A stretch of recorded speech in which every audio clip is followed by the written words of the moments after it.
Hi everyone. Today I'm playing with, I went back into an old painting here and was just going to add a little bit of a background.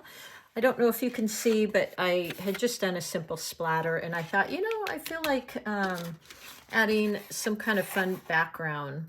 I will tell you, yellows, when you're looking at like the color wheel, what I have found for me is yellows tend to pop out forward and blues tend to fade back. They tend to be more in the background. So I've just always tended to use blues as my background. So I'm looking for my brush here.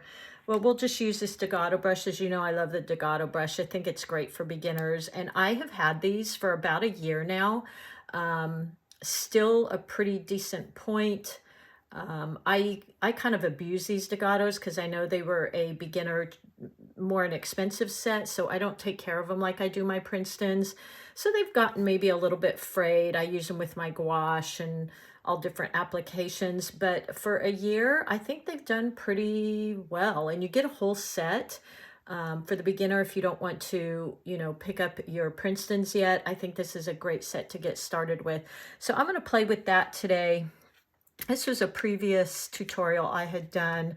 I will also be using my MeiLang palette. As you know, my favorite palette. They've got a smaller set, and some of you wrote me and said you found they have a 52 palette yet. So I guess I'll have to save my money for that one now. But I love this one because I'm a lazy painter sometimes, and I just like to spray and get in there and start painting. And this has such a great variety of colors. I traveled with them over the weekend, so my blue kind of spilled into my purple. So there you go. But this is a great palette. They're really creamy. And now, thanks to you guys as well, I also found the MeiLang tubes. So when I get low on some of these, I just refill them with the tubes, which is really great. They have a smaller palette, by the way, for beginners if you don't want this one. This one has all the metallics. They have a smaller set, the 36, and they have this set, and then there's a 52 set, which, to be honest, I'm not sure what, this is the 48. I'm not sure what the 52 has in there. I don't even want to look because then I'm going to be tempted to buy. Okay, so I'm starting out, got my 2 wells of water, one to wash my brush, one to rinse, a little paper towel here just to dab off, and let's get started. So this is going to be wet in wet because I want kind of a washy background. Let me grab something here, 1 second. Okay, so I used to work with this quite a bit back in the day when I was doing a lot more cards and commissions. I used to work with backgrounds a lot more. I don't know why. I used to do a lot of drips and different fun things, but we're just going to paint a little simple background here to kind of pop out this yellow sunflower. So I'm going to get my brush wet and I'm going to pick up, let's see, what color should we put in the background? I'm just going to use what's in my palette here. By the way, you guys ask me about this palette all the time. These are my custom palettes. I've had Miss Ceramics make for me for years for my classes I teach in person. I love them. I kind of designed the whole palette. It was what was good for me. She hand makes every little petal, so I love these. I will put the link in the description for you. We tend to wait until we have an pre-order for 10, and she makes them at the same time because they are a little bit time consuming. Okay, so let's go in here. I'm wetting my brush and let's see. I feel like I want a little deeper, darker blue, but let's play with this right now. This just happens to be what's on my palette, and I do like blues. So I'm picking up a little bit of the MeiLang turkey blue. We all had huge conversations about that last year. And pretty washy. So I've got quite a bit of water in there. And I'm going to go in and just kind of play with this. Actually, let me do this. Let me get rid of some of that paint and add in some water around these petals. I do have a little bit of paint left on here. And I'm just really, I'm gonna pick up some more water, dab it off. I just want to create a real abstracty. And then a lot of times when I do these backgrounds, I like the drips, but if you don't like them, just, you know, you can wipe those up. I used to love the drips. So while this is wet, I'm going to go in there and add in a little bit of this blue. And I want it to kind of run downwards, which is why I'm holding my paint up. I'm sorry, my paper up, so that everything kind of drips downwards.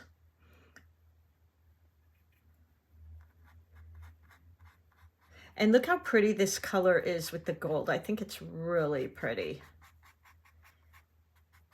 And I let it just run in a random pattern. Let's maybe add in some of this green.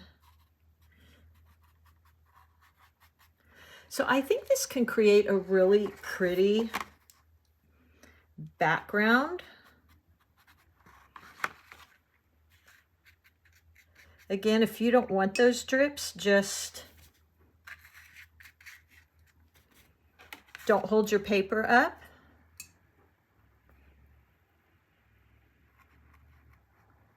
But I kind of like those. Now I'm just doing a little bit of negative painting here.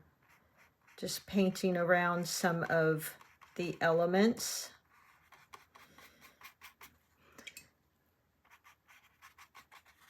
Like that. And you get this really beautiful washy look.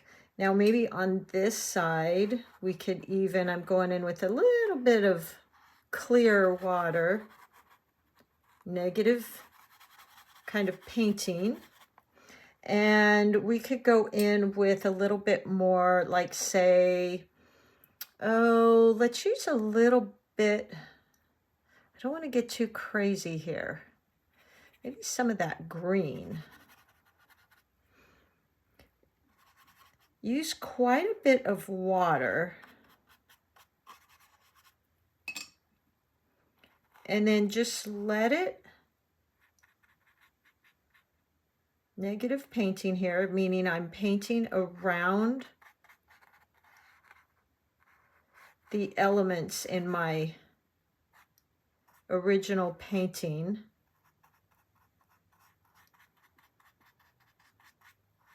And look how pretty that is. Now there's a drip, so I'm going to just pick that up.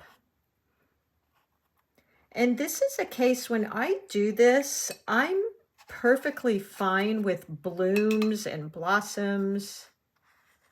If you have any hard edges, just go in with a damp brush and pick those up. But look how pretty this is. Oops, let's get that off the petal there.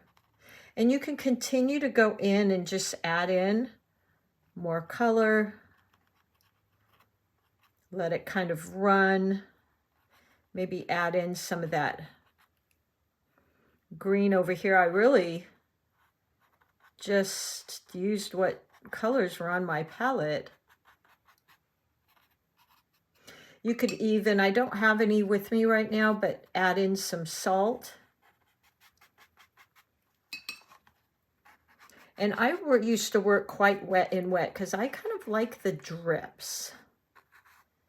So again, that negative painting, you don't have to cover every area either. A lot of times when I did this around like my flower, I would only go around the flower. Keep in mind the paint, unless it's really, really wet, is not going to go anywhere the water isn't. So anywhere you're not getting it wet, your paint is not going to go. So I feel like right here needs to be darkened up a little. Look at that.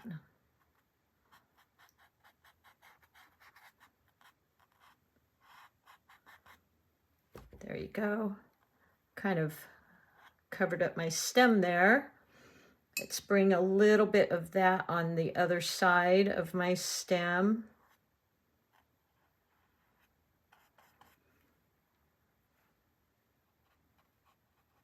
There we go.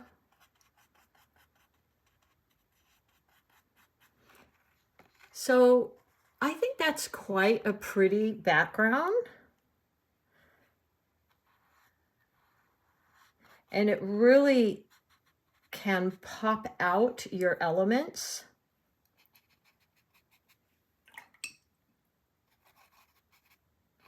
And add some interest.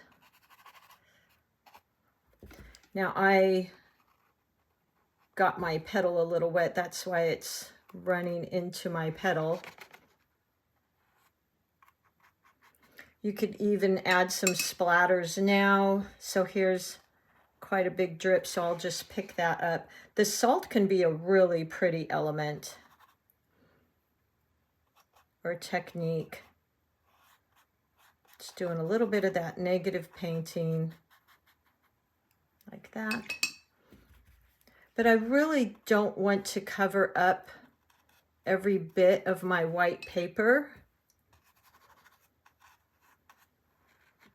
So I'm leaving it some white spaces in here. This white space could probably be played with a bit. There we go. And then wash and clean my brush and tap it off and pick up any that's dripping with a thirsty brush. So there you go, just kind of a fun technique background. You could even put in splatters in there. Let's see what would happen if I used, let's use a little bit of this color and splatter a tiny bit. Look at how pretty that is as a background. Isn't that lovely? There's some white space down here. I'm trying to hold this up so you can see. I don't know if that's helping or not. And pretty washy effect here. I just go in with a damp brush.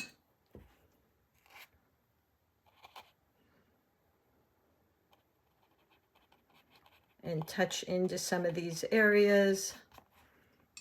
And then tilting the paper, letting it run down. There you go. And I really like that little bit. This is a mix of some gold and sienna in there.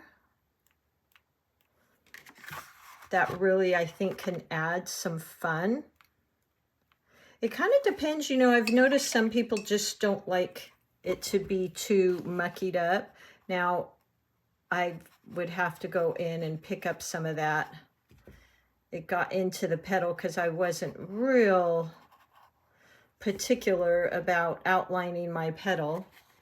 But there you go, and look how pretty that is.